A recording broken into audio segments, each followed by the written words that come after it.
they're going to die alone. They're going to be put in refrigeration. They'll probably wait in the room forever before they're put in a truck with other dead bodies. You have to see these bodies as contamination. Funeral homes are not going to pick them up. You're not going to be able to have a funeral. You're not going to be able to wait a week or two till all the family members gather, and you're going to have this big elaborate funeral. Then you're going to go to the graveside where they bury them. No. None of that is happening. Period. I'm in Manhattan, New York. So just understand, if someone dies, has COVID, whether it's your mom or your daddy, your sister or brother, you're not going to be there when they die. You'll get a call a few hours later that they're dead, even if that's short of time, or 2 hours or so. They're going to be dead, and they're going to put them in a refrigeration truck. A truck. Funeral homes are not going to pick them up. I cannot reiterate that. There's no funeral, period. Okay, so I'm just letting you guys know that this is the truth of the matter. Exactly, Biggie. They're considered hazardous. You can't touch them. And if you get so fortunate to see them, you're going to be dressed in gowns, masks, gloves. You can't even come near them. I'm telling you guys what I know.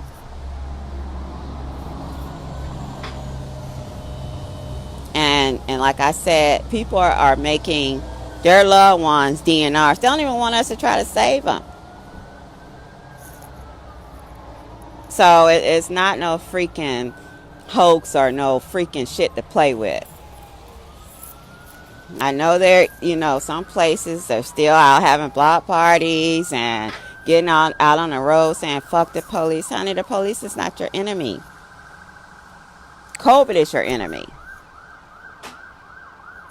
And people are dying in hundreds. And it's going to hit every state, every city. So you can call all you want to a hospital trying to find out the status. There's no status updates. If you're lucky if you get one.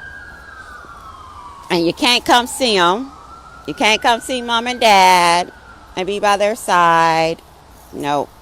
None of that. Mom, dad, cousin, sister, brother is there to die alone. I mean, they have us there. But I'm sure the family members would like to be there. And they're going to be, like I said, they're going to be stored in trucks with refrigeration. And that's for any COVID patient, whether it's in LaBelle, Fort Myers, New York City, or wherever. In Timbuktu, your family member is not going to have a funeral. I'm so sick of hearing shit. That's just it. They're dead and they're put away. They're probably burning the bodies. I think you'll be forced to even get a cremated one. Or get a urine. They're not, it's like they're just being, I don't know, man. This shit is sickening. So this is just something that's happening. We do not have control of it. There's no control at all what's going on. COVID is real. Whether it's hit you or not, it's going to hit you. And I hate to say that, but it is. And being, when they ask you to stay inside your home, that don't mean you're inviting people over to chill. That's not none of that. Today I saw people sharing blunts. Why are you sharing blunts with other people on the streets? Why?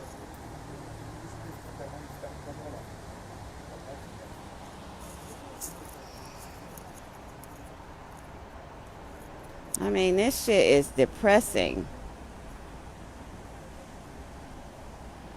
It's just depressing, man.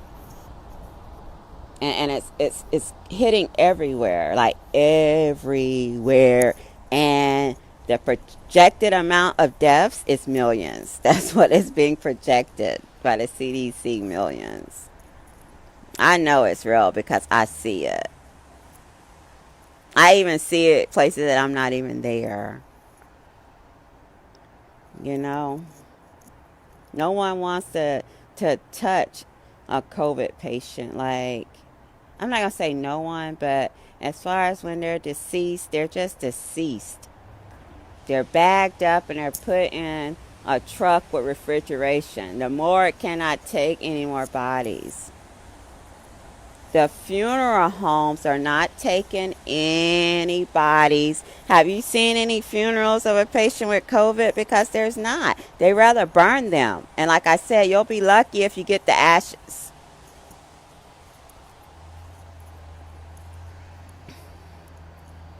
I mean, yeah, Jeremiah, they will try to save them. I've seen them try to save them, and they actually, brought them back. But in the long term, I mean, the longer you stay on a ventilator, which is the intubation, you're not coming off of it, especially not our elders. And when you do come off the vent, you're still there on high flow oxygen. You don't even have the strength to try to make it. And I mean, you should know it's real when stores are closing down. Stores, department stores such as Macy's and Nordstrom's, they're shut down and offering buy one, get two free. You don't think this shit's serious? Think about that. As far as like economy, like they're making money throwing it. It's like they're oversaturated because they're having to make money, so they're going to oversaturate the economy, so therefore things are going to increase because there's no value to the dollar anymore. Like, there will be no value next year. I hate to see where we're going to be. There is no value. You can have $1,000 in the bank and that shit gonna be worth like what, $1. Like, this shit is serious. When business are able to come back, they're not going to have any money or any they may have resources, but it's going to take a time to rebuild this shit. This shit is fucked up, and I never thought in my lifetime I would be a part of some shit like this.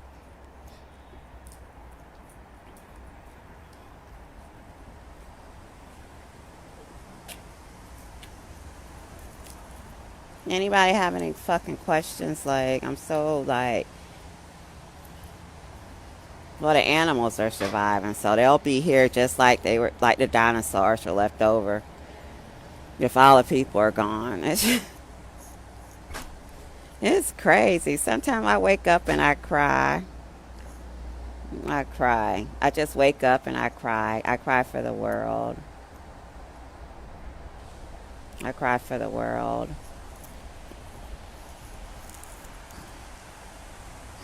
It seems unreal to me too. Like, I feel like I'm like it's like an out of body experience because hey, I'm gonna show you what New York looks like right now.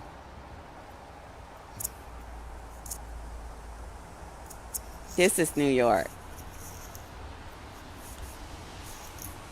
Look up there. That's one car.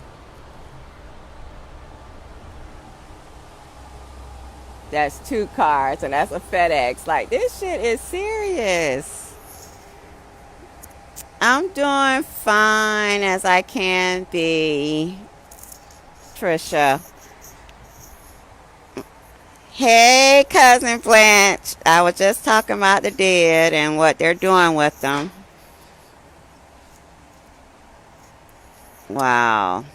Well, bless your mom and her and that she recovers from her procedure.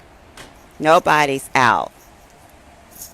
They are at least bringing the animals out to pee and stuff, but there's nobody out. I mean, they are adhering to what needs to be done.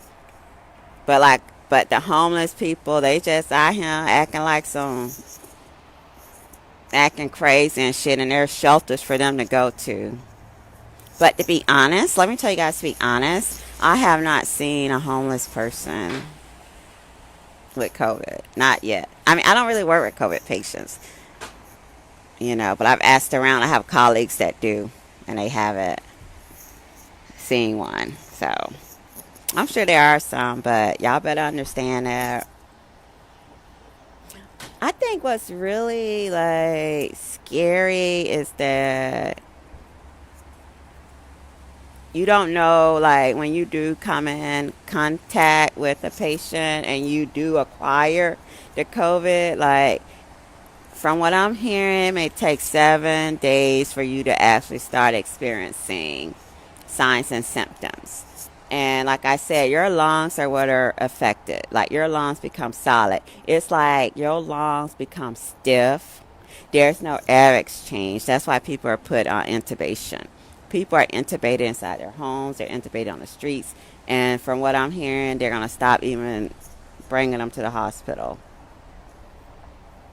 So I think we all needs to see this not as New York. I think we need to see it as the world. That's how I see it. And I think if everybody starts to see it like that, people will really take this more serious. Just take it more serious. I mean, I can't even tell you, being a nurse, I all I can tell you to do is wash your hands. Now, the virus has spores, and spores are like an outer layer that's like a capsule of the virus. So usually spores are hard to really penetrate, but I do know if you wash your hands, and you need to wash your hands in warm water, and you need to scrub your hands like at least for 20 seconds. You need to make sure that when you're washing your hands that the soap suds up. That's showing that you're getting that friction. Now that does break the spores and penetrates the virus. You need to wash your hands, get it really lathered, and use warm water. Also, the alcohol that's in the sanitizer also penetrates the spores. So hand washing, sanitizer, it is what's real as far as killing the virus and penetrating that outside capsule. But I think what's more scary is not knowing who got the shit. I worked with COVID patients, and I felt fine. I mean, I was covered up from head to fucking toe, and I knew them motherfuckers had it, and I was protecting myself. But okay, we around people, let's say we around so and so, we're out in the fucking stores, we're touching the fucking boxes of food and shit like that, and we don't know know the shit got it. That's how we're getting it, because we don't know who got the shit. Period. We don't know who has it. The number is growing because we don't really know who fucking has the shit. The shit is everywhere, and it's gonna hit every city, every state. So stop thinking New York just the hot spot. Everywhere is the hot spot. If you start thinking everywhere is the hot spot, then there you go. I just feel like okay, for instance, when HIV first came out, I don't know. I'm losing my train of thought. Excuse me. It's so stressful. Let's see. I don't fucking know what I was talking about, but